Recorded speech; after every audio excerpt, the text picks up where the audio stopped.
Hello friends, welcome back to our channel toppers target. I hope आप सब अच्छे होंगे और आप सबकी प्रिपरेशन अच्छे से चली रही होगी। फॉर योर एग्जाम हमने केमिस्ट्री का एक इंपॉर्टेंट चैप्टर स्टार्ट किया था, दैट इज बायोमोलिक्यूल, जो बायोकेमिस्ट्री का पार्ट है, जो आपके सिलेबस में इंक्लूड किया गया था। तो जिसमें हमने फर्स्ट वीडियो में कार्बोहाइड्रेट्स क्या है, उनका फंक्शन क्या है, मोनो उनके टाइप्स, जिसमें हमने मोनोसेक्राइड्स में ग्लूकोज की प्रिपरेशन प्रॉपर्टीज वो हमने फर्स्ट वीडियो में डिस्कस कर ली थी। इन नेक्स्ट वीडियो में हमने डिस्कस किया था डाइसेक्राइड, फ्रक्टोज डिस्कस किया था, डाइसेक्राइड डिस्कस किए थे, लैक्टोज, माल्टोज, उनकी स्ट्रक्चर वो हम ऑलरेडी डिस्कस कर चुके थे इन अ सेकंड वीडियो। आज की क्लास में उसी को कंटिन्यू करते हुए ये थर्ड वीडियो रहेगी, जिसमें हम पॉलीसेकेराइड्स, जिसमें हम स्टार्च, सेलुलोज, इन सबको डिस्कस करेंगे और साथ ही साथ एक प्रोटीन, जिससे आपको क्वेश्चन देखने को मिलते हैं, इजी क्वेश्चंस भी देखने को जहां से आपको मिल सकते हैं। तो आज की वीडियो को बिल्कुल स्किप ना करें, एंड तक देखिए, क्योंकि ये वीडियो आपके एग्जाम के लिए जरूर बेनिफिशियल होगी। तो स्टार्ट करते हैं आज की क्लास को। तो लेट्स स्टार्ट। तो एज वी ऑल नो, हम कहां से स्टार्ट करने वाले हैं? तो आज की क्लास में जो हम पढ़ेंगे वो हम पढ़ेंगे that is polysaccharides. Is that clear? Polysaccharides. तो स्टार्ट करते हैं पॉलीसेकेराइड से। तो स्टार्ट करते हैं पॉलीसेकेराइड से। पॉलीसेकेराइड्स। सो पॉलीसेकेराइड्स क्या होते हैं? Polysaccharides are complex bio macromolecules. मतलब किसकी बात हो रही है? यहां बात हो रही है लार्ज मॉलिक्यूल की। किसकी बात हो रही है? लार्ज मॉलिक्यूल्स की। क्या होता है पॉलीसेकेराइड्स में? जब मोनोसेकेराइड्स जो यूनिट हैं वो किसके थ्रू जुड़ती हैं? जो ग्लाइकोसिडिक लिंकेज के थ्रू जुड़ती हैं, जिन्हें हम कहते हैं पॉलीसेकेराइड्स। तो क्या है पॉलीसेकेराइड? तो सबसे पहला पॉइंट आप मेंशन करोगे कि पॉलीसेकेराइड्स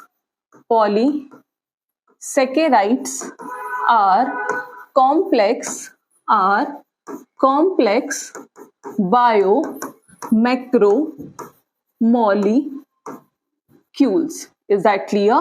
कि polysaccharides are complex bio macromolecules, मतलब एक लार्ज मॉलिक्यूल्स फॉर्म होता है। Polysaccharides are composed of Polysaccharides are composed of monosaccharides units joined together by glycosidic linkage। की जो monosaccharides unit है वो कैसे जुड़ती हैं? वो glycosidic linkage के थ्रू जुड़ती हैं। तो polysaccharides composed of monosaccharides unit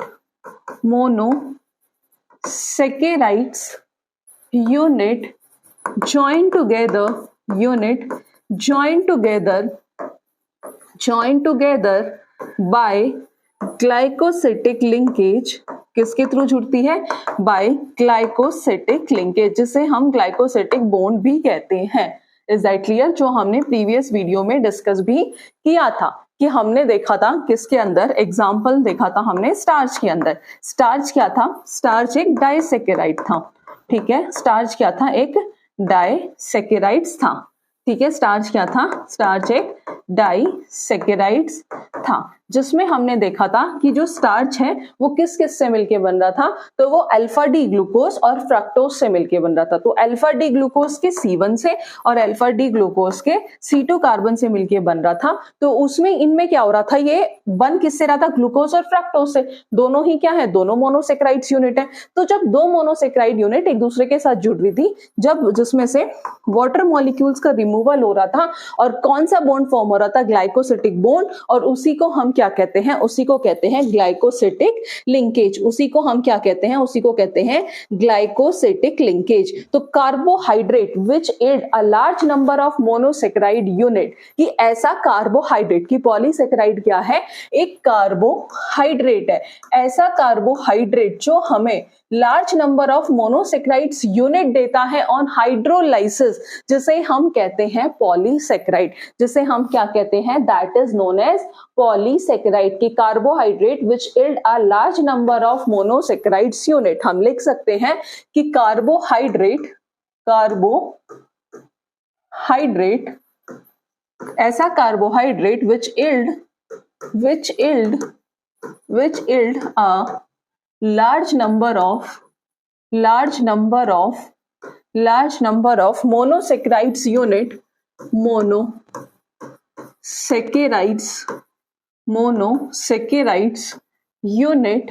on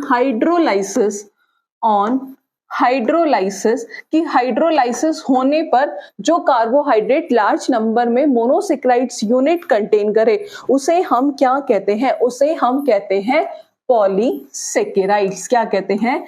polysaccharides. Is that clear? Example जैसे स्टार्च, सेलुलोज, ये सब किसके एग्जाम्पल हैं? ग्लाइकोगन, ये सब एग्जाम्पल हैं किसके? स्टार्च, सेलुलोज, ग्लाइकोगन, ये सब पॉलीसेकेराइड्स के एग्जाम्पल हैं। ये सब किसके एग्जाम्पल हैं? ये सब पॉलीसेकेराइड्स के एग्जाम्पल हैं। Is that clear? ये सब किसके एग्जाम्पल हैं? ये सब पॉलीसेकेराइड्स के एग्जाम्पल हैं। आई थिंक आपको क्लियर हुआ होगा।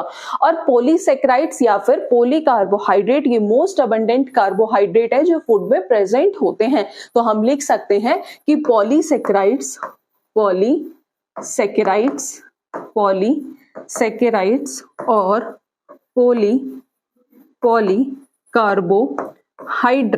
पॉलीसैकेराइड्स और पॉलीकार्बोहाइड्रेट are most abundant carbohydrate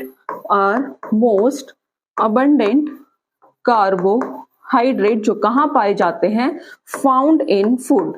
carbohydrate found are most abundant carbohydrate found in food. Is that clear? कि polysaccharides और polycarbohydrate are most important carbohydrate जो कहाँ पाए जाते हैं? फूड में पाए जाते हैं। तो simple polysaccharide they are long chain of polymeric carbohydrate। long chain of किसकी? long chain of polymeric carbohydrate। long chain of polymeric carbohydrate. Long chain of polymeric carbohydrate. अब ये लीनियर भी हो सकती है और ब्रांच भी हो सकती है। ठीक है, जो इसकी स्ट्रक्चर है वो कैसी हो सकती है? जो स्ट्रक्चर है इसकी वो लीनियर भी हो सकती है और ब्रांच भी हो सकती है। ठीक है, स्ट्रक्चर कैसी हो सकती है? लीनियर भी हो सकती है और ब्रांच भी हो सकती है। Is that clear? तो लेट्स सी। पॉली का मतलब होता है many, saccharide as we all know जिसका मतलब होता है शुगर। तो पॉलीसेकेराइड्स हमें बहुत सारे शुगर मॉलिक्यूल्स कंटेन करता है जिसे हम पॉलीसेकेराइड्स कहते हैं। Polysaccharides contain many sugar molecules. Is that clear? तो polysaccharide as we all know that is a type of carbohydrate. Carbohydrates के हमने 3 टाइप पढ़े थे। एक पढ़ा था मोनोसेकेराइड, दूसरा पढ़ा था ऑलिगोसेकेराइड और तीसरा आता है आपका पॉलीसेकेराइड। तो पॉलीसेकेराइड क्या है? एक टाइप है कार्बोहाइड्रेट का, स्पेशली एक कॉम्प्लेक्स कार्बोहाइड्रेट है जिसमें मल्टीपल मोनोसेकेराइड यूनिट यानी कि सिंपल शुगर एक दूसरे से लिंक होते हैं किसके थ्रू? बाय ग्लाइकोसिटिक लिंकेज, और एक लॉन्ग चेन बनाते हैं शुगर मॉलिक्यूल्स की। वो बहुत ज्यादा लार्ज होती है और कॉम्प्लेक्स होती है। Polysaccharide serve important function in living organism की कुछ तो एनर्जी स्टोरेज का काम करते हैं, कुछ structural support and cellular recognition. तो ये था पॉलीसेकेराइड्स के बारे में जो हम ऑलरेडी डिस्कस कर चुके थे, इसके इंपॉर्टेंट पॉइंट। अब हम बात करेंगे कैरेक्टरिस्टिक्स से पहले इसके क्लासिफिकेशन की। ठीक है, कैरेक्टरिस्टिक्स से पहले हम इसके क्लासिफिकेशन पर थोड़ा डिस्कशन करेंगे। ठीक है, तो पॉलीसेकेराइड्स को हम क्लासिफिकेशन करते हैं किसके बेसिस पे? उनके फंक्शन के बेसिस पे। ठीक है, तो क्लासिफिकेशन जो है किसके बेसिस पे है? सबसे पहला क्लासिफिकेशन 1, 2 क्लासिफिकेशन इसमें हम देखेंगे। पहला आता है बेस्ड ऑन देयर फंक्शन। किसके बेसिस पे? उनके फंक्शन के बेसिस पे। ठीक है, बेस्ड ऑन देयर फंक्शन। तो सबसे पहले ठीक है फंक्शंस के बेसिस पे तो हम इन्हें 2 पार्ट में कैटेगराइज करते हैं। एक आता है आपका स्ट्रक्चरल पॉलीसेकेराइड, एक आता है आपका स्ट्रक्चरल पॉलीसेकेराइड और दूसरा होता है स्टोरेज पॉलीसेकेराइड्स। क्या होता है? First one is structural polysaccharide और दूसरा होता है आपका storage polysaccharide. Saccharides. Is that clear? तो फंक्शंस के बेसिस पे इन्हें हम दो पार्ट में कैटेगराइज करते हैं, एक होता है स्ट्रक्चरल पॉलीसेकेराइड और दूसरा होता है आपका स्टोरेज पॉलीसेकेराइड। किसके बेसिस पे? On the basis of their function. ध्यान रखना, किसके बेसिस पे? फंक्शन के बेसिस पे। एक होता है स्ट्रक्चरल पॉलीसेकेराइड और दूसरा होता है स्टोरेज पॉलीसेकेराइड्स। तो अब हम बात करेंगे किसकी? स्ट्रक्चरल पॉलीसेकेराइड्स की। तो जो स्ट्रक्चरल पॉलीसेकेराइड है ये यूजुअली प्रेजेंट होते हैं सेल वॉल में। तो structural polysaccharides are usually present in cell wall and give shape and rigidity. ये क्या प्रोवाइड करते हैं? सेल को शेप और रिजिडिटी प्रोवाइड करते हैं टू द सेल। मेन आता है एग्जाम्पल टू द सेल। तो जो स्ट्रक्चरल पॉलीसेकेराइड के एग्जाम्पल हैं जैसे सेल्यूलोज और हेमी सेल्यूलोज, ठीक है, ये किसके एग्जाम्पल हैं? ये हैं स्ट्रक्चरल पॉलीसेकेराइड्स के। If we talk about storage polysaccharide तो act as a reserve food material. किसकी तरह काम करता है? Act as a reserve food material. तो जैसे स्ट्रक्चरल पॉलीसेकेराइड में क्या इंपॉर्टेंट है? एग्जाम्पल इंपॉर्टेंट है। सेम ऐसी स्टोरेज पॉलीसेकेराइड्स में भी क्या इंपॉर्टेंट है? एग्जाम्पल इंपॉर्टेंट है। तो स्ट्रक्चरल पॉलीसेकेराइड्स के जो एग्जाम्पल हैं वो है सेलुलोज और हेमी सेलुलोज। और स्ट्रक्चरल पॉलीसेकेराइड के जो एग्जाम्पल थे वो सेलुलोज और हेमी सेलुलोज थे। और स्टोरेज पॉलीसेकेराइड्स के जो एग्जाम्पल हैं वो हैं स्टार्च और ग्लाइकोगन, ठीक है। स्टार्च और ग्लाइकोगन ये किसके एग्जाम्पल है? ये है स्टोरेज पॉलीसेकेराइड्स के। और सेल्यूलोज और हेमी सेल्यूलोज ये किसके एग्जाम्पल हैं? ये है स्ट्रक्चरल पॉलीसेकेराइड्स के एग्जाम्पल। ये किसके बेसिस पे था? उनके फंक्शन के बेसिस पे। अब हम इसका नेक्स्ट क्लासिफिकेशन देखेंगे और जो नेक्स्ट क्लासिफिकेशन होगा वो होगा based on the composition of monosaccharides unit. Next classification देखेंगे क्लासिफिकेशन 2। अभी हमने फर्स्ट क्लासिफिकेशन देखा था फंक्शन के बेसिस पे, क्लासिफिकेशन 2, ठीक है। फर्स्ट क्लासिफिकेशन फंक्शन के बेसिस पे था और ये होगा बेस्ड ऑन द, ठीक है, बेस्ड ऑन द, ठीक है। फर्स्ट क्लासिफिकेशन किसके बेसिस पे था? फंक्शन के बेसिस पे। बेस और ये जो है ये है based on the composition of monosaccharide unit, based on composition of monosaccharides unit।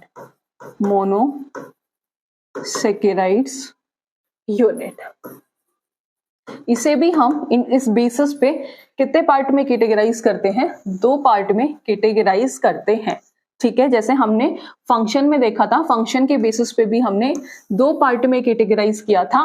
तो based on composition of monosaccharide unit, इसके बेसिस पे भी इसे दो पार्ट में कैटेगराइज किया जाता है। एक होता है होमोपॉलीसेकेराइड्स और दूसरा होता है हेट्रोपॉलीसेकेराइड।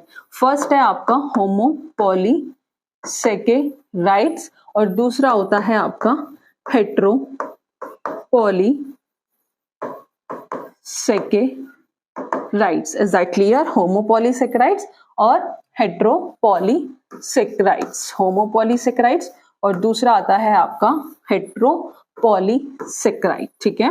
होमोपॉलीसेकेराइड और दूसरा आता है आपका हेट्रोपॉलीसेकेराइड। तो सबसे पहले हम किसकी बात करेंगे? सबसे पहले बात करेंगे होमोपॉलीसेकेराइड की। As a name indicate, made up of single type of monosaccharide unit, made up of एक ही तरीके की, made up of single type of monosaccharide unit, monosaccharides unit, that is known as homopolysaccharide. और homopolysaccharides के जो example हैं जैसे starch, ग्लाइकोगन, cellulose, ये सब हैं होमो के। स्टार्च, सेलुलोज, ग्लाइकोगन, ये एटसेट्रा, ये सब किसके एग्जाम्पल हैं? ये हैं होमोपॉलीसेकेराइड के, जो एक ही तरीके के मोनोसेकेराइड यूनिट से मिलकर बनी हुई होती है।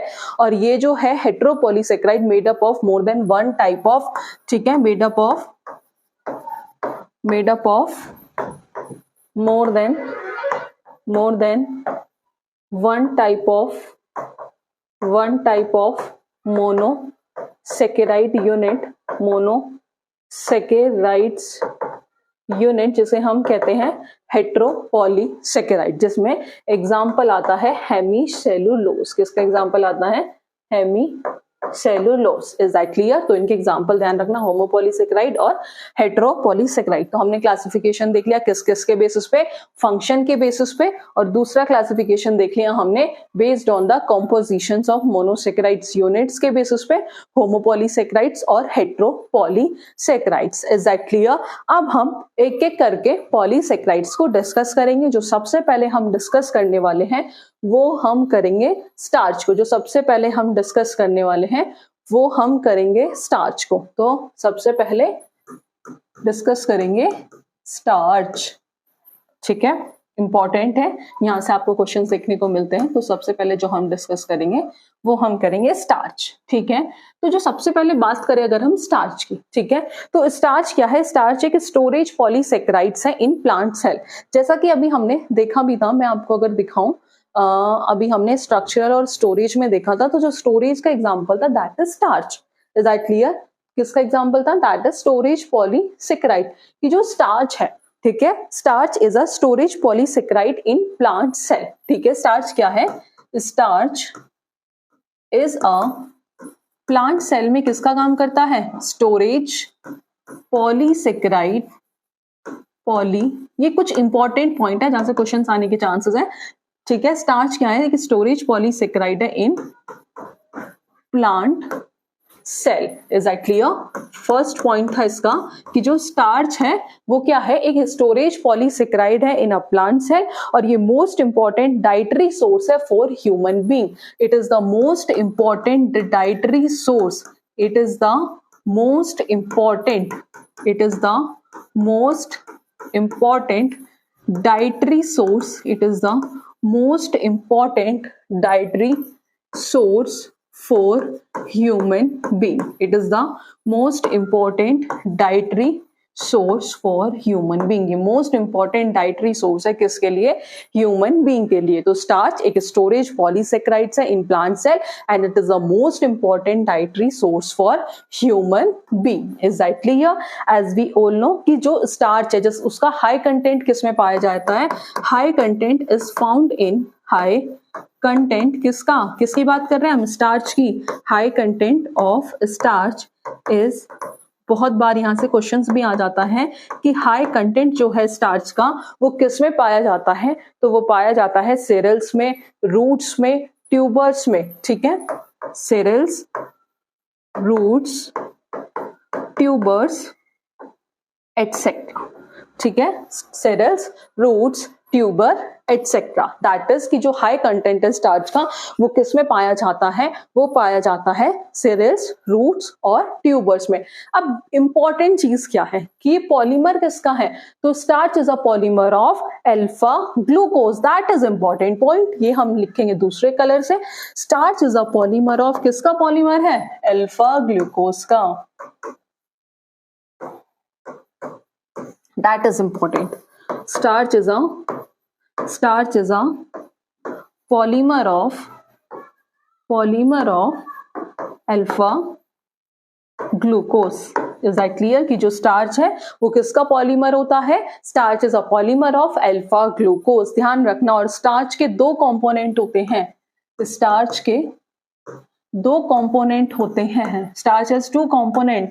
एक होता है अमाइलोज और दूसरा होता है अमाइलोपैक्टिन।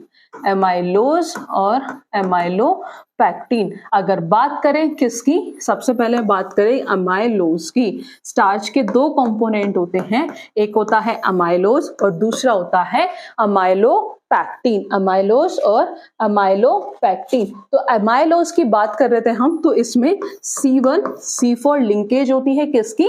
अल्फा ग्लूकोज की। ठीक है, क्या होती है? C1C4 लिंकेज होती है किसकी?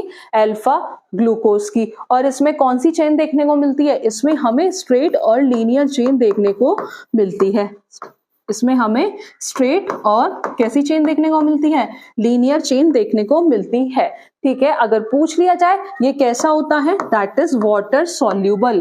कैसा है, वाटर सॉल्यूबल। और इसमें 15 से 20% इसमें स्टार्च पाया जाता है। अमाइलोज में 15 से 20% स्टार्च का कंटेंट पाया जाता है, दैट इज अमाइलोज। अब बात करें किसकी, अमाइलोपेक्टिन की। किसकी बात करें, अमाइलोपेक्टिन की। तो अमाइलोपेक्टिन में C1 C4 लिंकेज के साथ साथ C2, इसमें क्या है, इसमें सिर्फ C1 और C4 लिंकेज है, ठीक है। और इसमें C1 और C4 तो है, उसके साथ साथ C1 और C6 लिंकेज भी देखने को मिलती है, जिसका मतलब इसमें स्ट्रेट चेन भी और साथ ही साथ ब्रांच चेन भी देखने को मिलेगी। अमाइलोपेक्टिन की अगर हम बात करें, इसमें आपको कौन सी चेन देखने को मिलेगी, C1 C6 लिंकेज में, इसमें आपको ब्रांच चेन देखने को मिलेगी। ये कैसा होता है, ये वाटर सॉल्युबल है, लेकिन अमाइलोपेक्टिन वाटर इन सॉल्युबल है, ठीक है। इसमें C1 C4 के साथ C1 C6 के साथ साथ C1 C4 लिंकेज भी देखने को मिलेगी। ये कैसा होता है, ये वाटर सॉल्युबल है, और वो कैसा है, amylopectin that is water insoluble. और उसमें पूछ ले, अगर अमाइलोपेक्टिन में आपसे पूछ ले कि स्टार्च का कंटेंट कितना पाया जाता है, स्टार्च कितना पाया जाता है, तो 80 to 85% अमाइलोपेक्टिन में स्टार्च पाया जाता है, ठीक है। कितना, 80 to 85%। तो ये सब किसके बारे में था, ये सब स्टार्च के बारे में था। तो स्टार्च को और हम क्या कहते हैं, starch is also known as amylum भी कहते हैं। ये पॉलीमर है, जब बहुत सारी ग्लूकोज यूनिट जुड़ती हैं बाया ग्लाइकोसिटिक बॉन्ड, तो क्या फॉर्म होता है, स्टार्च फॉर्म होता है। स्टार्च एक पॉलीसेक्राइड है, जो long chain polymer of glucose एक दूसरे के साथ जुड़ती है और स्टार्च फॉर्म होता है। स्टार्च एक one of the most important या फिर कह लो मोस्ट कॉमन कार्बोहाइड्रेट है इन हायर लिविंग ऑर्गेनिज्म, जो यूज किस लिए किया जाता है, एक्सटेंसिवली यूज किया जाता है फॉर एनर्जी स्टोरेज। किसके लिए यूज किया जाता है, for energy storage. Starch was observe for the first time by Leeuwenhoek, ठीक है। जो स्टार्च को सबसे पहले ऑब्जर्व किया था, वो किया था ल्यूवेनहुक ने, while observing plant cell under his microscope. Is that clear. तो ये किसके बारे में था, स्टार्च के बारे में। ये स्ट्रक्चर किसकी है, अमाइलोज, और ये किसकी है, अमाइलोपेक्टिन की। तो इसमें आपको कौन सी लिंकेज दिखेगी, C1 C4, और इसमें आपको C1 C6, ठीक है। तो जो अमाइलोज है ये आपको दिख रहा होगा, दैट इज लीनियर है, और ये कैसा है, ये ब्रांच है। अमाइलोपेक्टिन कैसा है, ये ब्रांच, और ये कैसा है, अमाइलोज लीनियर है, वाटर सॉल्यूबल है, वाटर सॉल्यूबल है, और ये वाटर इनसॉल्यूबल है, ये वाटर इनसॉल्यूबल है, ठीक है। इसमें 15 से 20% स्टार्च होता है, ठीक है। कितना होता है, इसमें 15 से 20% स्टार्च होता है, और इसमें 80 to 85% स्टार्च का कंटेंट पाया जाता है माइलोपेक्टिन में। अभी हम इनमें डिफरेंस भी देखेंगे। Amylose that is a straight chain polymer of D glucose unit, और वो कैसी है, that is a branch chain polymer of D glucose unit. ये हम ऑलरेडी डिस्कस कर चुके हैं। कॉन्स्टिट्यूट 20% ऑफ स्टार्च, जिसमें हमने बताया था कि 15 से 20% होता है, और इसमें 80 से 85% तक स्टार्च होता है। तो जो अमाइलोज होता है, तो अमाइलोज कैसा होता है, वाटर सॉल्यूबल होता है। अमाइलोज जो है वो वाटर सॉल्यूबल होता है, और अमाइलोपेक्टिन जो है वो वाटर इनसॉल्यूबल होता है। अमाइलोपेक्टिन जो है वो वाटर इनसॉल्यूबल होता है। अमाइलो स्ट्रेट चेन स्ट्रक्चर, ये हम डिस्कस कर चुके हैं। ये branch chain structure, amylose stain blue with iodine, और ये रेडिश ब्राउन देता है किसके साथ, आयोडीन के साथ। तो ये था डिफरेंस किसके इसके बीच में, अमाइलोज और अमाइलोपेक्टिन के बीच में। अब बात कर लेते हैं, नेक्स्ट आता है second one is cellulose. Second is cellulose. अभी हमने क्या डिस्कस किया है, अभी हमने स्टार्च और उसके कंपोनेंट हमने डिस्कस कर लिए, उनमें डिफरेंस भी देख लिया। अब हम बात करेंगे किसकी, सेल्यूलोज की। एज वी ऑल नो, जो सेल्यूलोज है वो किसका पॉलीमर, किसका है, ग्लूकोज का। Cellulose is a polymer of glucose, polymer of glucose, first point. दूसरा है, ये सबसे ज्यादा अबंडेंट होता है सारे कार्बोहाइड्रेट में, most abundant of all carbohydrate, most abundant of all carbohydrate, hydrate, ये सबसे ज्यादा अबेंडेंट होता है सारे कार्बोहाइड्रेट में। फर्स्ट हो गया पॉलीमर ऑफ ग्लूकोज, दूसरा हो गया most abundant of all carbohydrate. As we all know, जो सेलुलोज है वो कहाँ पाया जाता है? प्लांट सेल में। तो cellulose occur exclusively in plant, cellulose occur exclusively in plant. ये आप सबको पता ही है कि जो सेलुलोज है वो कहाँ पाया जाता है? सेलुलोज अगर एक्सक्लूसिवली इन प्लांट। और जो ये सेलुलोज है ये एनिमल बॉडी में एब्सेंट होता है। तो लिख सकते हो आप, cellulose is totally absent in animal body. ये जो सेलुलोज है वो एनिमल बॉडी में टोटली एब्सेंट होता है। Cellulose is totally absent in animal body. Is that clear कि जो सेलुलोज है वो एनिमल बॉडी में प्रेजेंट नहीं होता है। और cellulose is a predominant constituent of cell wall. Cellulose क्या है? That is a predominant constituent of cell wall. Cellulose is a predominant constituent of cell wall. किसकी cell wall? Of plant cell. तो cellulose कहाँ होता है? Plant में होता है, एनिमल में टोटली एब्सेंट होता है। और cellulose is a polymer of glucose. और जो इसकी बात करें इसकी स्ट्रक्चर की, ठीक है, आपको दिख रही होगी कैसी स्ट्रक्चर है सेलुलोज की। तो सेलुलोज की जो है स्ट्रेट चेन पॉलीसेकेराइड है। जो सेलुलोज है वो कैसा है? Straight chain polysaccharides. कैसा है सेलुलोज? Straight chain polysaccharides. और कैसे बनता है? ये बनता है बीटा डी ग्लूकोज यूनिट से। किससे बनता है? बीटा डी ग्लूकोज यूनिट से। किससे बनता है? ये बनता है बीटा डी ग्लूकोज यूनिट जब वो किससे जुड़ती हैं? Which are joined by glycosidic bond. किसके through? Which are joined by glycosidic bond. ये अभी मैं आपको इसके थ्रू एक्सप्लेन करूंगी कि इसके through which are joined by glycosidic bond किस किस के बीच में है? अब ग्लाइकोसिटिक लिंकेज तो ये है C1 और C4 के बीच में। C1 of one glucose unit and C4 of another glucose unit. किस किस के बीच में है? C1 of one glucose unit, ठीक है, और C4 of another glucose unit. C1 of one glucose unit और C4 of another glucose unit, ठीक है। तो सेलुलोज कैसा है? That is a straight chain polysaccharide जो किससे मिलकर बना होता है? बीटा डी ग्लूकोज यूनिट, जो किसके थ्रू अटैच होता है? बायोग्लाइकोसिटिक लिंकेज। किस किस के बीच में? C1 और C4 of one glucose and C4 of another glucose. Let's see. अब आपको दिख रहा होगा अगर मैं नेमिंग करूं, नंबरिंग करूं तो 1 2 3 4, ठीक है। सेम अगर इधर से नंबरिंग करूं तो 1 2 3 4, उधर से नंबरिंग करूं तो 1 2 3 4। C1 of one glucose, C4 of another glucose. तो इसमें कैसा है? C1 है और इसमें कैसा है? C4 है। और इनके बीच में क्या फॉर्म हो रहा है? Glyco beta linkage, that is glycosidic bond. Glycosidic bond, यहां से वाटर मॉलिक्यूल रिमूव हो गया होगा और क्या फॉर्म हो गया? Glycosidic bond. सेम इसका C1 और इसका C4, और ये भी क्या बना रहे हैं? ये भी ग्लाइकोसिटिक बॉन्ड बना रहे हैं। और ऐसे क्या होता है? किसका स्ट्रक्चर फॉर्म होता है? सेल्यूलोज का। Is that clear? किसका स्ट्रक्चर फॉर्म होता है? सेल्यूलोज का। ये हम डिस्कस कर चुके हैं। अब बात करते हैं किसकी?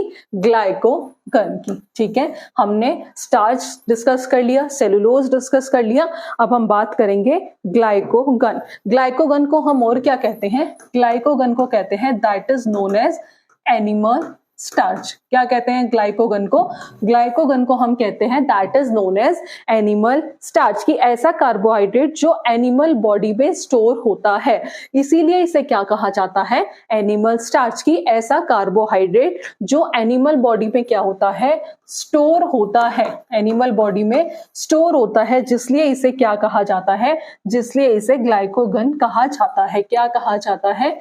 जिसलिए इसे ग्लाइकोगन कहा जाता है, ठीक है। ग्लाइकोगन, ठीक है, इसे हम क्या कहते हैं? That is known as animal starch. क्यों? क्योंकि एक ऐसा कार्बोहाइड्रेट है जो एनिमल बॉडी में स्टोर होता है। ये एक ऐसा कार्बोहाइड्रेट है जो एनिमल बॉडी में क्या होता है, स्टोर होता है। तो glycogen is the carbohydrate are store in the animal body. Glycogen is the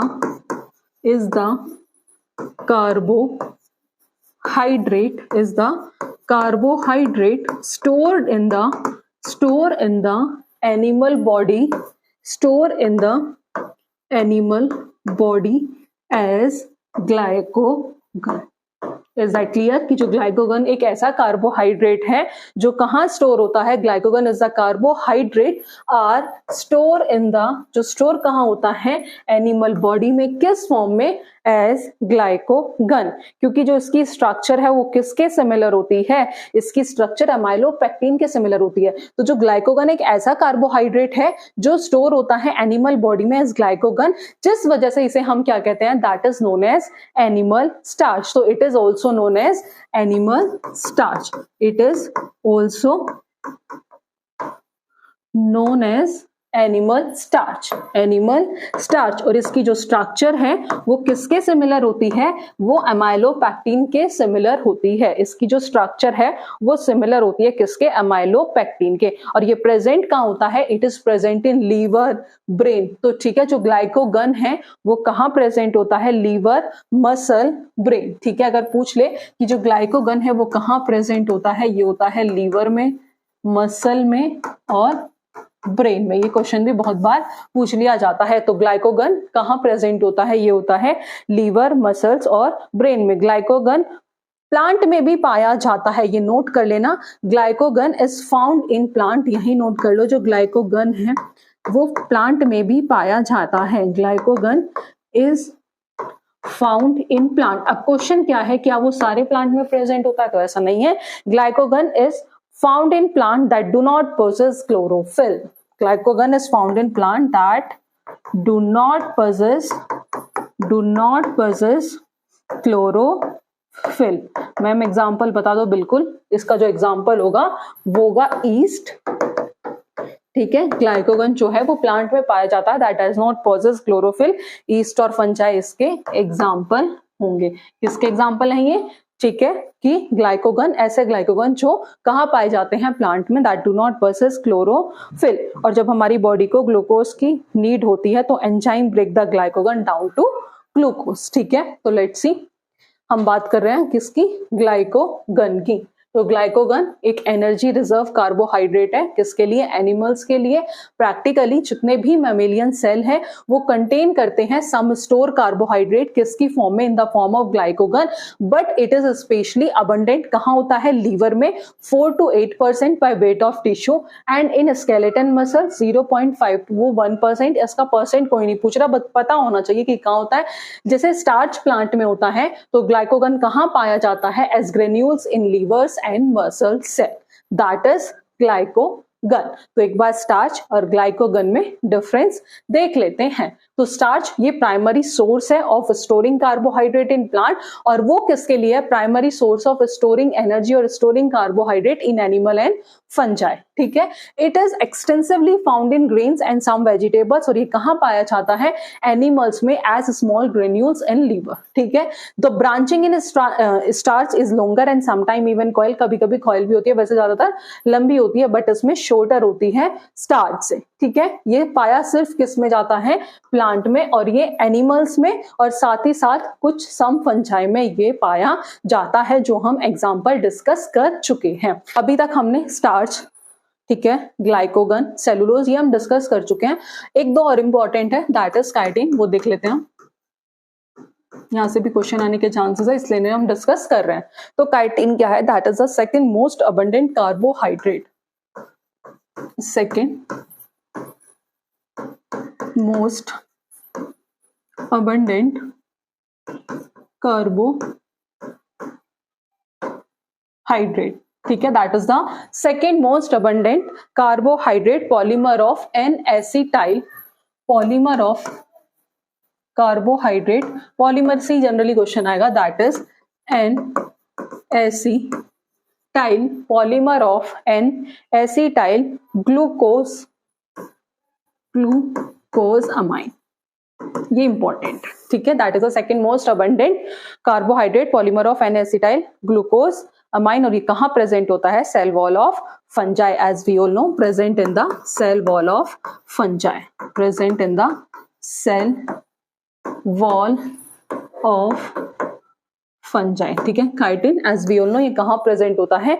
present in the cell wall of fungi, ठीक है, and in the exoskeleton of crustaceans, and in the exoskeleton of crustaceans, and in the exoskeleton of crustaceans। और बाकी के एक दो examples आप हमें comment box में बताएंगे, ठीक है। पहला एग्जांपल मैंने बता दिया, जैसे क्रस्टेशियंस हो गया, इंसेक्ट्स हो गया, बाकी के एग्जांपल आप कमेंट बॉक्स में बताएंगे, ठीक है। तो दैट इज किसके बारे में था? ये थोड़ा सा काइटिन के बारे में था। एक आता है इनुलिन, जो किसका पॉलीमर है? डी फ्रक्टोज का, वो भी बहुत बार पूछ लिया जाता है। दूसरा आता है इनुलिन, ये किसका पॉलीमर है? ये पॉलीमर है डी फ्रक्टोज का, ठीक है। इसका पॉलीमर है डी फ्रक्टोज का। तो ये सारे थे पॉलीसेकेराइड्स जो हमने डिस्कस कर लिए हैं। अब बात कर लेते हैं किसकी? नेक्स्ट टॉपिक की, दैट इज प्रोटीन। किसकी? नेक्स्ट टॉपिक आता है आपका, that is protein. As we all know कि जो कुछ स्टूडेंट ऐसे हैं जो जिम जाते होंगे और जो प्रोटीन का इंटेक करते हैं, वैसे तो सभी प्रोटीन का इंटेक करते हैं, जो जिम वो थोड़ा ज्यादा अमाउंट में प्रोटीन का इंटेक करते हैं। तो जो प्रोटीन है वो क्या है? वो है बॉडी बिल्डिंग फूड। प्रोटीन क्या है? Body building food. ये हमें हेल्दी रखने में हेल्प करता है, इवन हमें डिसीज से भी बचाता है। तो प्रोटीन में हम उसके टाइप्स पढ़ेंगे, ठीक है, और प्रोटीन की कमी से क्या डिसीज हो सकती है वो भी हम देखेंगे, और इसमें जो प्रोटीन्स के क्लासिफिकेशन है अलग अलग बेसिस पे, वो हम इन डिटेल देखने वाले हैं। तो स्टार्ट करते हैं। सबसे पहले हम बात करेंगे प्रोटीन को इन डिटेल में, ठीक है। अभी हमने क्या देखा? सिंपल बात करी, जो सबको पता है कि प्रोटीन क्या है। प्रोटीन एक बॉडी बिल्डिंग फूड है। कि प्रोटीन क्या है? प्रोटीन एक बॉडी बिल्डिंग फूड है, या फिर मैं कहूं प्रोटीन क्या है? एक नेचुरली अकरिंग पॉलीमर है, जो किससे मिलके बना है? जो अमीनो एसिड से मिलके बना है, और जो किससे लिंक्ड होता है? By peptide bond, that is protein, ठीक है। कि जो प्रोटीन है, प्रोटीन क्या है? Protein are naturally occurring polymer made up of amino acid. Polymer are sorry protein are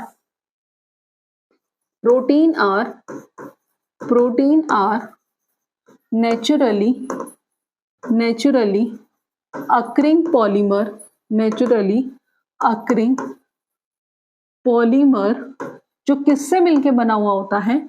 made up of amino acid से मिलके बना हुआ होता है, made up of amino acid, और जो लिंक होता है बाय पेप्टाइड बॉन्ड। तो protein are naturally occurring polymer made up of amino acid and link together by peptide bond. And किससे जुड़ा हुआ होता है? And link together by peptide bond, link together by peptide bond. Is that clear? कि protein क्या है? Naturally occurring polymer है, जो अमीनो एसिड से मिलके बना हुआ होता है, और जो लिंक होता है by peptide bond, that is known as protein. और क्या कहते हैं? प्रोटीन क्या है? That is body building food and the most abundant organic molecules in the living system. कि प्रोटीन क्या है? Most abundant organic molecule in the living system, most abundant organic molecules in the living system, most abundant organic molecule in the living system, ठीक है। तो protein है that is a naturally occurring polymer, जो किससे मिलके बना है? Amino acid से, जो किससे लिंक होता है? By peptide bond, and the most abundant organic molecules in the living system, जिसे हम कहते हैं protein. Protein as we all know कहां पाया जाता है? नेल्स में भी होता है, हेयर में भी होता है, सब में पाया जाता है। इवन प्रोटीन जो है हमारी सेल्स में भी पाया जाता है। हमारी हर एक सेल्स में क्या पाया जाता है? प्रोटीन पाया जाता है। Proteins are found in every cell of human body, in the body are found every cell in the body. वो हमारे हर सेल में प्रेजेंट होता है। जो प्रोटीन है वो किससे मिलके बना है? हमने तो कह दिया कि अमीनो एसिड से मिलके बना है, बट कितने अमीनो एसिड से? तो protein are made up of, that is important, protein are made from 20 alpha amino acid. Proteins are made from 20 alpha amino acid. किससे? 20 अल्फा अमीनो एसिड से. तो ठीक है, प्रोटीन क्या है? Protein are polymer of amino acid. किसका polymer है? Amino acid का. Protein are polymer of amino acid. Protein are polymer of amino acid. जैसे हम पॉलीमर्स में पढ़ते थे कि मोनोमर यूनिट एक दूसरे के साथ जुड़ती हैं और एक लॉन्ग चेन बनती है जिसे हम पॉलीमर कहते हैं. ऐसी एक single unit of amino acid जिसे हम मोनोमर कहते हैं. Single unit of amino acid. Single unit of amino acid जिसे हम मोनोमर कहते हैं. Single unit of amino acid जिसे हम मोनोमर कहते हैं. जब बहुत सारे मोनोमर एक दूसरे के साथ कंबाइन होते हैं, when many monomer combine together, तो वो क्या फॉर्म करते हैं? वो पॉलीमर फॉर्म करते हैं. When many monomer combine together to form a polymer. तो एक बार अमीनो एसिड का स्ट्रक्चर देख लेते हैं. तो अमीनो एसिड का जो स्ट्रक्चर है that is H2NCHR, that is COOH, that is COOH. ठीक है, ये किसका स्ट्रक्चर है? अमीनो एसिड का. किसका स्ट्रक्चर है? अमीनो एसिड का. तो इसमें क्या प्रेजेंट है? इसमें अमीनो ग्रुप प्रेजेंट है. इसमें अमीनो ग्रुप प्रेजेंट है. इसमें दूसरा COH कार्बोक्सिलिक ग्रुप प्रेजेंट है, जिसमें इसमें क्या है? कार्बोक्सिलिक ग्रुप प्रेजेंट है. कार्बन है, हाइड्रोजन और एक R है. तो इसमें क्या होता है? जो COH है, जो कार्बोक्सिलिक है, जो COH है, वो H पॉजिटिव डोनेट कर लेता है और ये एक्सेप्ट कर लेता है. और ये क्या फॉर्म करता है? तो इसकी स्ट्रक्चर कैसे फॉर्म होगी? Simple, that is RCH2, that is RCH NH3 positive CO negative, जिसे हम ज्वीटर आयन भी कहते हैं. जिसे हम क्या कहते हैं? ज्वीटर आयन भी कहते हैं. RCH2 CO negative NH3 positive, जिसे हम क्या कहते हैं? ज्वीटर आयन भी कहते हैं. ये अब हम देखेंगे इन डिटेल. तो हमने पॉलीमर देख लिया क्या होता है, उसके बाद बात करेंगे अमीनो एसिड की. तो अमीनो एसिड एक ऐसा ग्रुप है ऑर्गेनिक कंपाउंड का जो दो फंक्शनल ग्रुप कंटेन करता है. एक आता है आपका अमीनो ग्रुप NH2, दूसरा आता है कार्बोक्सिलिक. ये जो फंक्शनल ग्रुप है ये अटैच्ड होते हैं अल्फा कार्बन से, जिसे हम अल्फा अमीनो एसिड्स कहते हैं. किससे अटैच्ड होते हैं ये फंक्शनल ग्रुप? अल्फा कार्बन से अटैच्ड होते हैं, जिसे हम क्या कहते हैं? अमीनो ग्रुप कहते हैं. There are more than 300 amino acid in nature. ठीक है, एज वी ऑल नो कि 300 अमीनो एसिड से ज्यादा है नेचर में, बट आउट ऑफ दिस हमें 20 स्टैंडर्ड अमीनो एसिड अभी हम आगे रीड आउट भी करेंगे. तो इस स्ट्रक्चर में जो R है वो किसे रिप्रेजेंट कर रहा है? तो जो R है वो रिप्रेजेंट कर रहा है side chain of a carbon. Each of the 20 amino acid has different R group और side chain. All the amino acid differ in the structure. तो ये हम ऑलरेडी डिस्कस कर चुके हैं. ये अमीनो ग्रुप है, ये कार्बोक्सिलिक है और ये साइड चेन है. ठीक है, ये हम ऑलरेडी डिस्कस कर चुके हैं. अब हम बात कर लेते हैं किसकी. ठीक है, तो हमने डिस्कस किया कि इसमें क्या है? अमीनो ग्रुप है, साइड चेन है और कार्बोक्सिलिक ग्रुप है. तो अमीनो एसिड के पास एक सेंट्रल कार्बन है. ये क्या है? एक सेंट्रल कार्बन है जिसके पास क्या है? जिसके पास 4 डिफरेंट ग्रुप ऑफ एटम्स हैं. तो पहला हो गया अमीनो ग्रुप. तो फर्स्ट कौन सा हो गया? Amino group. दूसरा हो गया आपका carboxylic group, that is COH. पहला हो गया अमीनो ग्रुप, दूसरा हो गया आपका कार्बोक्सिलिक ग्रुप. तीसरा हो गया आपका हाइड्रोजन एटम. तीसरा क्या हो गया? Hydrogen atom. और फोर्थ क्या हो गया आपका? R. अब भैया R क्या होता है? ये होता है R ग्रुप, जैसे CH3 हो गया या CH3 CH2 हो गया. तो ये क्या है? That is a R group. ये क्या है आपका? R group. Is that clear? अब बात करेंगे किसकी? क्लासिफिकेशन ऑफ प्रोटीन की. किसके बेसिस पे? केमिकल कॉम्पोजिशन के बेसिस पे. तो केमिकल कॉम्पोजिशन के बेसिस पे हम इसे 3 पार्ट्स में कैटेगराइज करते हैं. एक होता है सिंपल प्रोटीन, दूसरा होता है कॉन्जुगेटेड प्रोटीन, तीसरा होता है डेराइव प्रोटीन. सबसे पहला होता है सिंपल प्रोटीन. सिंपल प्रोटीन, दूसरा होता है कॉन्जुगेटेड प्रोटीन, कॉन्जुगेटेड प्रोटीन, और तीसरा होता है derive protein. Simple protein, conjugated protein, और तीसरा कौन सा होता है? तीसरा होता है डेराइव प्रोटीन। अब एक एक करके इन्हें हम डिस्कस करेंगे, ठीक है। Simple protein, conjugated protein, derive protein. तो सबसे पहले बात करेंगे कि सिंपल प्रोटीन क्या होते हैं। तो simple protein those which give one acid on hydrolysis. कितने acid? Those which give one acid on hydrolysis, जिसे हम कहते हैं simple protein. Those which give an amino acid and non protein group upon hydrolysis, ठीक है, जिसे हम कहते हैं कॉन्जुगेटेड। और जो सिंपल और कॉन्जुगेटिव से होता है उसे हम कहते हैं डेराइव प्रोटीन की। Those which are derive from simple और conjugated, those which are derive from simple और कॉन्जुगेटेड। जो सिंपल और कॉन्जुगेटेड से डेराइव होता है उसे हम कहते हैं डेराइव प्रोटीन। तो बात कर लेते हैं कॉन्जुगेटेड प्रोटीन की भी। कॉन्जुगेटेड प्रोटीन को हम कहते हैं those which give an amino acid, जो अमीनो एसिड के साथ साथ, those which give an amino acid, की जो अमीनो एसिड के साथ साथ and a non protein group upon hydrolysis, जो नॉन प्रोटीन ग्रुप भी कंटेन करता है, and a non protein group upon hydrolysis, उसे हम कहते हैं कॉन्जुगेटेड प्रोटीन। लेट्स सी, तो कॉन्जुगेटेड प्रोटीन को क्लासिफाई किया जाता है on the basis of chemical nature of their prosthetic group. तो पहला न्यूक्लियोप्रोटीन, ग्लाइकोप्रोटीन जिसमें कार्बोहाइड्रेट पार्ट ये कंटेन करता है, लिपोप्रोटीन जिसमें ये लिपिड पार्ट कंटेन करता है, हीमोप्रोटीन जो हिम कंटेन करता है, आयरन, ठीक है, मेटलोप्रोटीन जो मेटल कंटेन करता है, और फोस्फोप्रोटीन जो फोस्फाइलेटेड प्रोटीन कंटेन करता है। इन डिटेल अब देख लेते हैं। तो न्यूक्लियोप्रोटीन ये फॉर्म होता है किसके through? By the combination of histone with RNA. जब हिस्टोन आरएनए के साथ जुड़ता है तो तब न्यूक्लियोप्रोटीन फॉर्म होता है। क्रोमोप्रोटीन ये एक सॉल्युबल प्रोटीन है, ये किसके साथ कंबाइन करता है? एक कलर्ड ग्रुप के साथ। तो वो कलर्ड ग्रुप क्या हो सकता है? वो हिम भी हो सकता है, and riboflavin. After that next आता है फोस्फोप्रोटीन। फोस्फोप्रोटीन किसके साथ? अलोंग विद अमीनो एसिड के साथ एक फोस्फेट ग्रुप कंटेन करता है। उसके बाद आता है glycoprotein. Glycoprotein consist of amino sugar, जैसे carbohydrate and amino acid, sulphate and sugar acids.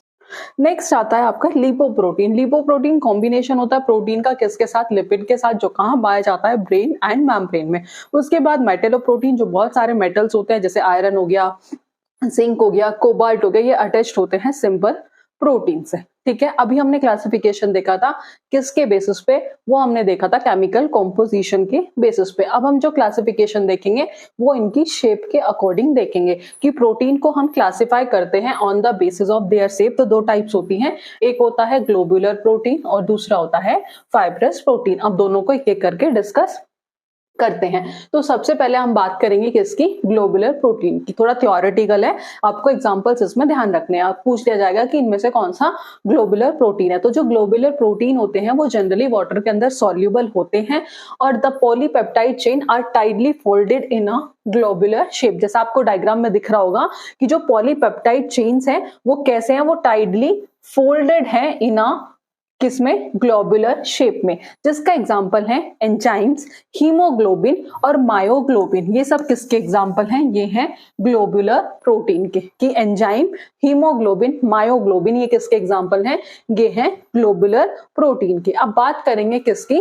Fibrous protein, रेशेदार प्रोटीन की। तो ये इनसॉल्युबल होते हैं वाटर में, और जो पॉलीपेप्टाइड चेन इसमें जो अरेंज होती है वो एक लॉन्ग स्ट्रैंड में अरेंज होती है, जैसे किस फॉर्म में? फाइबर्स की फॉर्म में। एग्जाम्पल कोलेजन, इलास्टिन, केराटिन, ये किसके एग्जाम्पल हैं? ये हैं फाइब्रस प्रोटीन के। कोलेजन, इलास्टिन, केराटिन ये किसके एग्जाम्पल हैं? फाइब्रस प्रोटीन के। आपको एग्जाम्पल ध्यान रखने हैं, ठीक है। After that collagen, as we all know, ये क्या है, they are connective tissue protein, और बॉयल जब बॉयल करते हैं वाटर के साथ तो ये सॉल्युबल और डाइजेस्टेबल हो जाता है। उसके बाद इलास्टिन, ये ऐसे प्रोटीन है जो इलास्टिन टिश्यू में पाए जाते हैं जैसे tendons and arteries. After that keratins, ये प्रोटीन्स है जो कहाँ होते हैं, स्किन, हेयर्स और नेल्स में क्या पाया जाता है, केराटिन। केराटिन से जनरली क्वेश्चंस आने के चांसेस होते हैं। अब बात करते हैं according to their biological function. Biological function जैसे कैटालिटिक फंक्शन कौन करता है, एंजाइम्स। ट्रांसपोर्ट फंक्शन कौन करता है, haemoglobin, albumin, transferrin. Nutrient and storage protein का फंक्शन जैसे casein, ferritin. After that contractile और मोबाइल प्रोटीन एक्टिन और मायोसिन, ये आपने बायोलॉजी में पढ़ा होगा, ठीक है। स्ट्रक्चरल फंक्शन ये कौन करते हैं, केराटिन, इलास्टिन, कोलेजन, तो ये कुछ बेसिकली आप रीड आउट कर लेना, ये इनका बायोलॉजिकल फंक्शन है। जैसे डिफेंस का काम आप सबको पता है कौन करता है, एंटीबॉडीज, ठीक है। रेगुलेटरी फंक्शन, सम हार्मोन और प्रोटीन जैसे ग्रोथ हार्मोन हो गया या सोमेटोट्रोपिन हो गया, तो ये आप एक बार रीड आउट कर लेना। अब हम बात करेंगे प्रोटीन के स्ट्रक्चर की, जिसमें हम क्लासिफाई करते हैं primary structure, secondary structure, tertiary structure और क्वाटरनरी स्ट्रक्चर, ठीक है। सेकेंडरी स्ट्रक्चर को भी फर्दर क्लासिफाई किया जाता है अल्फा हेलिक्स और बीटा शीट्स और कोलेगन ट्रिपल हेलिक्स, लेकिन हमें सिर्फ दो पढ़ने हैं, एक अल्फा हेलिक्स और दूसरा बीटा शीट्स। बीटा शीट्स को भी दो पार्ट में करते हैं, एक आता है एंटी पैरेलल बीटा शीट्स और दूसरा होता है पैरेलल बीटा शीट्स। तो ये आप सबको पता होगा कि प्रोटीन स्ट्रक्चर को हम चार पार्ट में क्लासिफाई करते हैं, एक आता है प्राइमरी, दूसरा सेकेंडरी, तीसरा टर्शियरी और फोर्थ इज क्वाटरनरी। सबसे पहले जो हम पढ़ेंगे वो हम पढ़ेंगे प्राइमरी स्ट्रक्चर किसका, प्रोटीन का। इसमें क्या होता है, हर एक प्रोटीन का एक unique sequence of amino acid जो किसके थ्रू लिंक होता है, पेप्टाइड बॉन्ड के थ्रू, कि हर एक protein, each protein has a unique sequence of amino acid, कि हर एक प्रोटीन का क्या होता है, अमीनो एसिड का एक यूनिक सीक्वेंस होता है जो किससे अटैच्ड होता है, जो पेप्टाइड बॉन्ड से जुड़ा हुआ होता है। जैसा कि आपको दिख रहा होगा, ये क्या है, that is a amino acid, that is a amino acid. ये प्राइमरी स्ट्रक्चर है जिसमें स्पेसिफिक सीक्वेंस है अमीनो एसिड की इन अ प्रोटीन, जिसे हम पॉलीपेप्टाइड कहते हैं, ठीक है। अगर अबनॉर्मल अमीनो एसिड सीक्वेंस है तो वो कुछ इलनेस क्या कर सकता है, कोज कर सकता है। अब ये जो पेप्टाइड बॉन्ड है ये कब फॉर्म होता है, जब अमीनो और carboxylic group of to amino acids एक दूसरे के साथ इंटरैक्ट करते हैं। ये दोनों ने एक दूसरे के साथ इंटरैक्ट किया और क्या बनाया, एक पेप्टाइड बॉन्ड फॉर्म किया, that is primary structure of protein. उसके बाद सेकेंडरी स्ट्रक्चर ऑफ प्रोटीन, जिसमें हमने अल्फा हेलिक्स और बीटा शीट देखा था। तो secondary structure of a protein is the shape of the polypeptide chain through twisting and folding. ये क्या है, that is the shape of polypeptide chain, किसके थ्रू, ट्विस्टिंग एंड फोल्डिंग के through. Twist होगा and fold होगा। तो दो types के देखते हैं, अल्फा हेलिक्स और बीटा प्लेटेड। तो जो आपको दिख रहा होगा ये जो फॉर्म है ये किसकी है, ये अल्फा हेलिक्स की है, और जो ये ट्विस्ट हो रही है ये किसकी है, ये बीटा शीट की है। तो बात करें किसकी, अल्फा हेलिक्स की। तो ये मोस्ट कॉमन स्पाइरल स्ट्रक्चर होती है प्रोटीन की, जिसमें अमीनो एसिड टाइटली पैक्ड और कोइल होते हैं। The formation of alpha helix require the lowest energy, और इससे बहुत कम एनर्जी की रिक्वायरमेंट होती है। बात करें बीटा शीट और बीटा प्लेटेड की, इसमें हाइड्रोजन बॉन्ड्स फॉर्म होते हैं नेबरिंग सेगमेंट ऑफ पॉलीपेप्टाइड, और ये जो पेप्टाइड है ये two held together give a sheet like structure. ये क्या फॉर्म करता है, एक शीट लाइक स्ट्रक्चर फॉर्म करता है। तो ये पैरेलल भी हो सकता है, पैरेलल होता है सेम डायरेक्शन के केस में, और अपोजिट डायरेक्शन में एक ऐसा होता है anti parallel. After that tertiary structure of protein, ये थ्री डायमेंशनल अरेंजमेंट होता है प्रोटीन स्ट्रक्चर का। इसमें जो हाइड्रोफोबिक साइड चेन है वो अंदर की साइड होती है, और हाइड्रोफिलिक जो होती है वो सरफेस पर होती है, ठीक है। और इसमें जो अबव अरेंजमेंट ये क्या देता है, मॉलिक्यूल को स्टेबिलिटी प्रोवाइड करता है। जो इसमें इंटरेक्शन आता है, इसमें कौन कौन से बॉन्ड आते हैं, hydrogen bond, hydrophobic bond, ionic bond और डाइसल्फाइड बॉन्ड, ठीक है। तो दिख रहा होगा आपको यहाँ पर क्या है, अंदर की साइड हाइड्रोफोबिक बॉन्ड, ये क्या है, that is a polypeptide backbone. यहाँ है डाइसल्फाइड ब्रिज, ये है आयनिक बॉन्ड, और यहाँ है आपका हाइड्रोजन बॉन्ड। तो ये अरेंजमेंट आपको टर्शियरी स्ट्रक्चर में देखने को मिलते हैं। अब बात करें क्वाटरनरी स्ट्रक्चर ऑफ प्रोटीन, तो सम प्रोटीन कंटेन टू और मोर पॉलीपेप्टाइड, की कुछ प्रोटीन ऐसे हैं जो दो या उससे ज्यादा पॉलीपेप्टाइड्स कंटेन करते हैं, जो किससे जुड़े हुए होते हैं, नॉन कोवेलेंट बॉन्ड से। हैं। और ये जो दो पॉलीपेप्टाइड चेन है जिसे हम कहते हैं ओलिगोमर, और यहां से क्वेश्चन आया हुआ है, इंपॉर्टेंट है कि दीज टू पॉलीपेप्टाइड चेन को हम कहते हैं ओलिगोमर, सिंगल पॉलीपेप्टाइड को चेन को हम कहते हैं monomer. Is that clear? Haemoglobin में 4 पॉलीपेप्टाइड होते हैं, तो जो हीमोग्लोबिन है वो किसका एग्जांपल है? वो है क्वाटरनरी स्ट्रक्चर ऑफ प्रोटीन का। इसमें हाइड्रोजन भी, आयनिक भी और हाइड्रोफोबिक बॉन्ड आपको देखने को मिलते हैं। तो ये क्या है? इसमें हीम ग्रुप है, दैट इज द, ये आयरन है। ये पूरा आपको किसका स्ट्रक्चर इन्होंने दिखाया है? हीमोग्लोबिन का, जिसमें 4 पॉलीपेप्टाइड्स हैं। ठीक है, क्वेश्चन आ जाएगा कि जो हीमोग्लोबिन है वो किसका एग्जांपल है? वो प्राइमरी का है, सेकेंडरी का है, टर्शियरी का है, क्वाटरनरी का है? तो वो किसका है? क्वाटरनरी का है। अमीनो एसिड हम ऑलरेडी डिस्कस कर चुके हैं। अब बात करेंगे अमीनो एसिड्स के टाइप की। तो किस किस के बेसिस पे है? स्ट्रक्चर के बेसिस पे, पोलैरिटी के बेसिस पे और न्यूट्रिशनल क्लासिफिकेशन। जो क्वेश्चन आते हैं जनरली वो आपको इस पार्ट से देखने को मिलते हैं, असेंशियल और नॉन असेंशियल। एक बार ये आपको हम एक बार जरूर डिस्कस करेंगे, थोड़ा ये लेंथी जाएगा। That is types of amino acid, जिसमें हम सबसे पहले बात करेंगे किसकी? एलिफेटिक अमीनो एसिड की। किसकी बात करेंगे? सबसे पहले जो बात करेंगे वो करेंगे आपको aliphatic amino acid. Aliphatic, aromatic क्या है? आई थिंक ये सबको पता होगा। मैं सिंपल आपको बताऊंगी कि आपको याद कैसे रखना है। ठीक है, जनरली यहां से आपको क्वेश्चन देखने को नहीं मिलेंगे, बट इन केस तो एक बार देख लेते हैं। एलिफेटिक अमीनो एसिड, ठीक है, एलिफेटिक अमीनो एसिड। और ये चैप्टर हमने 12th लेवल तक का कंप्लीट कर लिया है अब तक। तो एलिफेटिक अमीनो एसिड्स के अगर मैं एग्जांपल की बात करूं, तो जो आपको याद कैसे रखना है, तो आप याद रख सकते हो। याद रखने का तरीका, एग्जाम्पल को याद रखने का तरीका, GAL जल, ठीक है, VIP, GAL जल, VIP, ठीक है। G से होता है आपका ग्लाइसिन, जी से होता है आपका ग्लाइसिन। ये किसके एग्जाम्पल है? एलिफेटिक अमीनो एसिड के, ठीक है। किसके एग्जाम्पल है? एलिफेटिक अमीनो एसिड के। ए से होता है एलेनिन, ठीक है। एल से होता है दैट इज ल्यूसाइन। एल से क्या होता है? दैट इज ल्यूसाइन, ठीक है। वी से होता है वेलाइन। आई से होता है आइसोल्यूसाइन। और पी से होता है that is proline, that is proline, that is proline. अगर मैं ग्लाइसिन की स्ट्रक्चर की बात करी जाए, तो जो ग्लाइसिन की स्ट्रक्चर होती है वो कैसे होती है? वो होती है, ये किसकी स्ट्रक्चर है? ये है ग्लाइसिन की स्ट्रक्चर। किसकी स्ट्रक्चर है ये ग्लाइसिन की स्ट्रक्चर है। तो मैं आपको दिखा देती हूँ, ठीक है।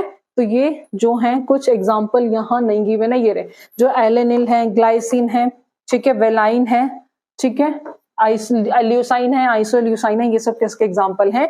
ये सब एग्जाम्पल हैं आपके किसके? एलिफेटिक अमीनो एसिड के। उसके बाद जो सेकंड आता है वो आता है एरोमेटिक अमीनो एसिड। जो सेकंड आता है वो आता है आपका एरोमेटिक अमीनो एसिड। तो एरोमेटिक अमीनो एसिड को आप याद रख सकते हो PT²। कैसे याद रख सकते हो? फिनाइल एनिलाइल, ठीक है, इसे आप याद रख सकते हो PT², that is phenylalanine tyrosine और ट्रिप्टोफैन। टायरोसिन जिसका हो सकता है उसका आपको जरूर ट्रिप्टोफैन। ये किसके एग्जाम्पल हैं? ये हैं एरोमेटिक अमीनो एसिड के। फिर ऐसे अमीनो एसिड जो हाइड्रोक्सिल ग्रुप कंटेन करते हैं, ऐसे अमीनो एसिड जो हाइड्रोक्सिल ग्रुप कंटेन करते हैं, तो जिसका एग्जाम्पल है सेराइन, ठीक है। ऐसे अमीनो एसिड जो क्या कंटेन करते हैं? Hydroxyl group. क्या कंटेन करते हैं? Hydroxyl group. तो पहला एग्जाम्पल है इसका सेराइन, ठीक है, फर्स्ट एग्जाम्पल है इसका सेराइन, जिसकी स्ट्रक्चर है दैट इज H2NCH। जो फर्स्ट ग्रुप होगा दोनों में क्या होगा? सेम होगा, that is C double bond OH। ये हो जाएगा आपका किसका स्ट्रक्चर?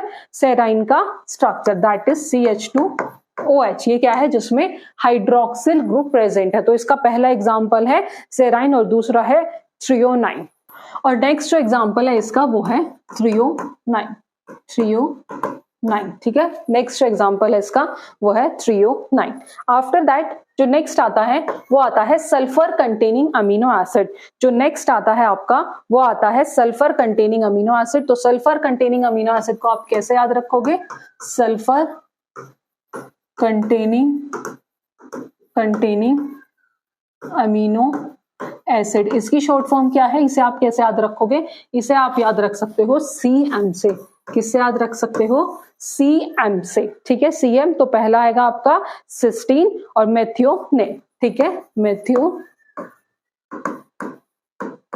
और दूसरा सिस्टीन, जिसे आप याद रख सकते हो CM से। अगर इसके स्ट्रक्चर की बात की जाए तो ये होगा आपका NH2CH COOH CH2 किसकी बात कर रहे हैं, ये हम कर रहे हैं किसकी, मेथियोनेन की। CH2 जो सल्फर कंटेन करता है, सल्फर और CH3, ठीक है, sulphur containing amino acid, sulphur containing amino acid. और अगर बात करें हम किसकी, सिस्टीन के एग्जाम्पल की, ठीक है, दोनों के एग्जाम्पल हमने डिस्कस किया, तो इसमें भी ये सेम हो जाएगा NH2CH COOH CH2 और SH। तो ये दोनों के क्या हो गए, स्ट्रक्चर विद एग्जाम्पल। उसके बाद आता है आपका acetic amino acid. Acetic amino acids में हम बात करते हैं AG, जिसमें आता है आपका AG। एसिटिक अमीनो एसिड में आता है आपका, जिसे हम याद रख सकते हैं AG से, जिसमें एस्पार्टिक एसिड और ग्लूटामिक एसिड। कौन कौन सा आएंगे, एस्पार्टिक एसिड और ग्लूटामिक एसिड, एस्पार्टिक एसिड और ग्लूटामिक एसिड। और उसके बाद बात करें अगर हम बेसिक अमीनो एसिड्स की, तो बेसिक अमीनो एसिड में HLA या HAG, हिस्टिडीन, ठीक है, HAG, तो ये आ गया आपका, सॉरी HAL, हिस्टिडीन, आर्जिनिन और लाइसिन। तो ये हो गया आपका हल, ठीक है, HAL। और लास्ट बचता है आपका दैट इज, ठीक है, ये हम देख चुके हैं, ये भी हमने डिस्कस कर लिए हैं, लाइसिन, आर्जिनिन, ये भी कर लिया। लास्ट बचता है इम्यूनो एसिड, इसका एग्जांपल है प्रोलिन, ठीक है। बात कर लेते हैं classification of amino acid based on polarity. तो दो टाइप के होते हैं, एक होता है नॉन पोलर और दूसरा होता है polar. Non polar amino acid जिन्हें हम कहते हैं हाइड्रोफोबिक, जो वाटर हीटिंग होते हैं, जिनके पास R ग्रुप के पास कोई चार्ज नहीं होता, जिसके एग्जांपल हैं AVL, that is alanine, valine और leucine. After that polar amino acid वो अमीनो एसिड होते हैं जो हाइड्रोफिलिक होते हैं, जो वाटर लविंग होते हैं, जिनके पास R ग्रुप के पास चार्ज होता है, जैसे ग्लाइसिन, सेरिन और सिस्टीन, ठीक है, ध्यान रखना। आफ्टर दैट जो क्वेश्चन आता है वो यहाँ से आते हैं असेंशियल और नॉन असेंशियल अमीनो एसिड से। तो जो बेसिक जो हम ध्यान रखेंगे वो हम इन पे डिस्कशन करेंगे, यहीं से आपको क्वेश्चंस देखने को मिलते हैं। असेंशियल अमीनो एसिड वो अमीनो एसिड्स होते हैं जिन्हें हमारी बॉडी सिंथेसाइज नहीं करती है, जो हमें अपनी डाइट में, ठीक है, इंक्लूड करने होते हैं। It require proper growth and maintenance, ठीक है।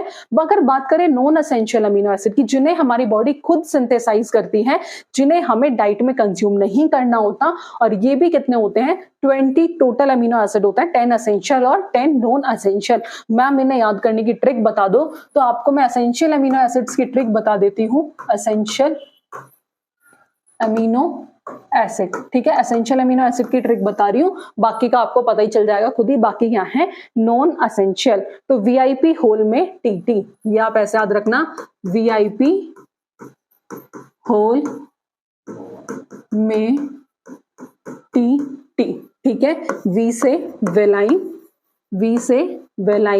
ठीक है, ये ध्यान रखना, VIP होल में TT, V से वेलाइन, I से हो जाएगा आपका आइसोल्यूसाइन, किसकी बात कर रहे हैं, ये हम बात कर रहे हैं एसेंशियल अमीनो एसिड जिन्हें हमारी बॉडी सिंथेसाइज नहीं करती है, जिन्हें हमारी बॉडी सिंथेसाइज नहीं करती है, उसे हम क्या कहते हैं, दैट इज नोन एज, क्या कहते हैं, एसेंशियल अमीनो एसिड। P से आता है फिनाइल एलेनिन, ठीक है। H से आता है आपका, P से आ गया फिनाइल एलेनिन, H से आता है histidine, after that HALL hall, A से आपका आता है आर्जिनिन, L से आता है ल्यूसाइन, L से आता है आपका दैट इज ल्यूसाइन, और एक L से आता है आपका लाइसिन, एक L से आता है लाइसिन, E से आता है मेथियोनिन, ठीक है, T से आता है ट्रिप्टोफैन,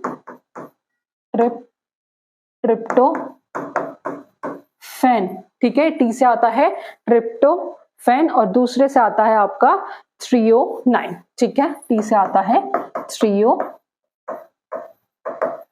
ठीक है। तो वीआईपी होल में टीटी, तो ये है आपके असेंशियल अमीनो एसिड, ये क्या है आपके असेंशियल अमीनो एसिड, और बाकी के जो बच जाएंगे वो क्या है नॉन असेंशियल अमीनो एसिड। तो वीआईपी होल में टीटी, तो आप ऐसे याद रख सकते हो, valine, isoleucine, leucine, lysine, methionine, phenylalanine, threonine, tryptophan, arginine और हिस्टिडाइन, ये सब क्या है, ये है असेंशियल अमीनो एसिड वीआईपी होल में टीटी। ये किसकी ट्रिक है, ये है असेंशियल अमीनो एसिड की याद करने की, ठीक है।